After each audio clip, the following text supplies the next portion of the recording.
pregnant many years ago after she married my dad, and they were both overjoyed to have a daughter. After my birth, they were waiting anxiously for me when the nurse walked in, looking nervous.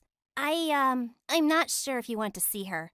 Oh my God. Is she ugly? I'm going to have a heart attack if she's ugly. I think she's a dwarf. Mom leapt forward and took me from the nurse, and Dad stared at me in horror. I was really tiny and ugly, like a frog. I'll have you fired, you moron. I don't care what my daughter looks like. She's mine, and she's beautiful. So what if she's a bit small? But as years went by and my progress was monitored by doctors, I was diagnosed with slower growth than most people, which meant I'd always look younger than I actually am. Mom didn't care, as long as I was healthy. But Dad...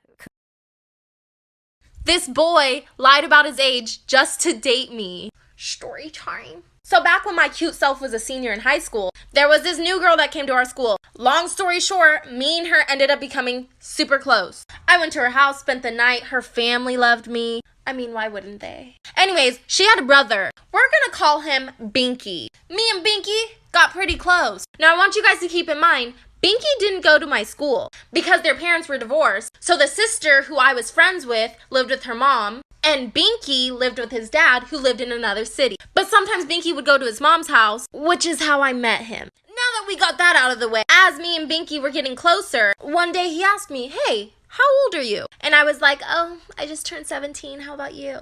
He told me, "Oh, I'm 17 too, but my 18th birthday is coming up." After a while, me and him eventually started dating. Then one day, I ran into his cousin who happened to go to my school. The rest of this story... Am I wrong for breaking up my best friend's relationship with her boyfriend? Some people may say it was petty, but I think it was justice. So my best friend at the time, which we're going to call Coco, had a boyfriend, and we're going to call him Nick. They met in high school their junior year, and they were together for about 2 years. Nick was seriously in love with Coco. He would literally do everything for her. Honestly, Nick was like her little puppet. Honestly, throughout the relationship, I felt as though Coco really didn't respect Nick. I mean, the things that he did for her, I wish a man would do for me. And I just really felt like she didn't really appreciate him. If I was in a relationship with Nick, the relationship would have been mutual. I seriously believe that Nick deserved better because Coco wouldn't do anything. She literally added no value to the relationship, but Nick, he would buy her things, took her shopping, went on dates, went on trips, and Coco had nothing to show for it. So I made a plan to steal her man, and in the next part, I'll tell you exactly why I decided to make that choice. Part 2 on why I decided to steal my best friend's man. So like I said, the relationship between Coco and Nick wasn't mutual. Coco seriously did not deserve him. In the process of their entire relationship, Coco was cheating on Nick. And as a best friend, I tried to keep it cordial, but I just didn't like how Nick was getting treated, especially with all the things that he was doing for her. And you won't even believe the person that she was cheating on Nick with. My crush. And she knew that was my crush. She tried to hide the fact that she was talking to him, but I ended up finding out through mutual friends. I never confronted Coco about it because I just wanted to see if she would be honest with me. But for weeks, she never did. So one day I decided to go to Nick's house, and I practically told him what it was. At first, he didn't believe me, but then once he realized me, out of all people, would come to him about the situation, he understood and felt heartbroken. So we created a plan to hurt Coco. Come back for part 3. Part 3 on why I decided to steal my best friend's man. So, like I said, I went to his house and told him that Coco was cheating on him. And all necessary, I really don't know what Coco was doing with my crush, but I heard from other people that she was talking to him. And honestly, that was enough information for me. And we decided to plan a romantic sneaky link and invite her an hour later. In the process of us doing this, I didn't expect anything to happen, but it did. And I don't know if he expected anything to happen that night, but he practically ended up cheating on Coco with me. Later that night, when she finally arrived, Nick told her she actually needed to go home and that he was busy doing something, even though he invited her to come over. She felt something was off, so she ran upstairs to his bedroom, which was where I was. When she saw me, she yanked me by my hair and pulled me out of the bed. And the rest was history. I ended up finding out 2 weeks later after that incident, the only reason why she was talking to my crush was to get him with me. Storytime about why my best friend cut me off. So a little background information, I was 24 and I had a full-time job as a nurse, and I had been best friends with this girl since we were in 7th grade. As soon as she turned 21, she got married, had a kid, and just like any young tragic love story, her boyfriend, who was way older than her, left her for some girl who just turned 18. So I ended up letting her move in with me. She had too much pride to go back to her mom's house. I ended up kicking her out of my house though, because she would have random guys over 24/7, and she would smoke you know what in my house. So I had the cops called on me 24/7 because my neighbors could smell it. So fast forward to now, she's living with her mom. Her and I got over that fight, and she decided that she wanted to go to college. I was so proud of her, but she asked me if I could watch her kid when she had to go into school because she was doing mostly online. So of course I said yes, I wanted her to succeed. Like for part 2. Part 2 about why my best friend cut me off. So like I said, she finally decided to go to college. Me being super happy for her, I would watch her kid whenever she would have to go into school. Well, the one night I'm making dinner and her kid's in the living room, I'm in the kitchen, and I go into the living room to tell him that dinner is ready. And I see my dog backed up into a corner and him with a fire poker literally poking my dog. I wouldn't even call it poking, he was pretty much trying to stab my dog. My dog has its ears back, it's shaking with anxiety. So I go over and I rip it out of his hands and I smack his fingers. And I tell him, we do not do that to the dog. Like, what is wrong with you?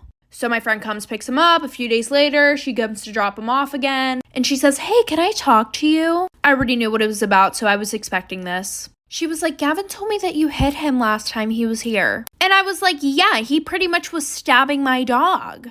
And then she's like, oh, well, you know, he doesn't mean any harm. He plays with the dogs like that at home. Like, okay, sis, this. I was in class on Zoom. I wanted to go to sleep, honestly, because, like, when I'm tired, I go to sleep. I end up falling asleep, and then class ends, and everyone starts leaving the class. Except me, because I was, like, in a whole other universe at this point. I was dreaming, I was flying. At this point, me and the teacher are alone in the call. This is the best part! Then the teacher starts talking to me, and he's like, Samantha, wake up. Samantha, please. Samantha, you have another class. He woke me up, but I was half awake, so I didn't really know what was going on. So I thought it was my brother waking me up, and I straight up yelled. I was like, shut up, you fat booger. And so then I realized, oh shit, I just called my teacher a fat booger. And now he scheduled a parent conference. I'm going on Monday, so I'm really excited. Okay, story time. So I work at a jewelry store, and today a man came in looking for a gift for his wife for their 10th year anniversary. He ended up picking out a piece that said, my beautiful wife. And I said, anything else for you today? And he said, no, that's it for her, but I do want to make another purchase using a separate credit card. And could you possibly create a different account for me? And I said, sure, what are you looking for? And he said, do you have anything that says girlfriend? And I said, yes. And he said, perfect, I'll take it. And do you have anything that says happy 1 year anniversary to go with it? And I said, yes. And he said, perfect, I'll take it. So I boxed everything up all nice and I put them in their respected bags. He had me mark a K for Kristen on the bottom of his wife's bag and an L for Laura on the bottom of his girlfriend's bag. I put pretty bows on them. I handed it to him. I said, they're gonna love it. Have a nice day. And he said, thank you. And shit, I just remembered that his wife's name is Laura and his girlfriend's name is Kristen. I must have mixed up the bags. Oops.